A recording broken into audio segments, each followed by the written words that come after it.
dubbii warra sadii akka sadiitti fixan. Dubbii warra gowwaa sossobaan fixan.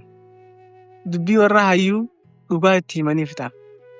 Dubbii warra sodaataa sodaachisaniiti fixan.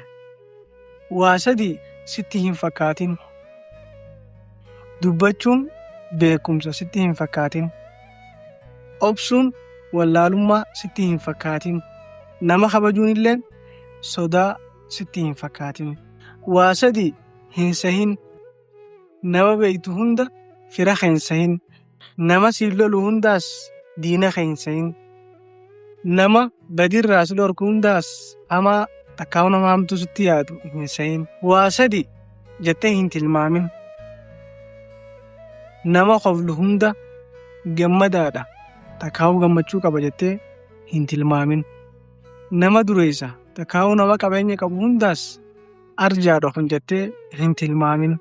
Nama dhabaa takkaa'u miskiina hundaas kuni qorqodaadha jettee hin tilmaamin. Manguddoon waa sadii jaalattii jaan oduu gaggaarii, aduu ganamaa, ifii dubbii dhugaa kan kijiba hin qabne jaalattii jaan.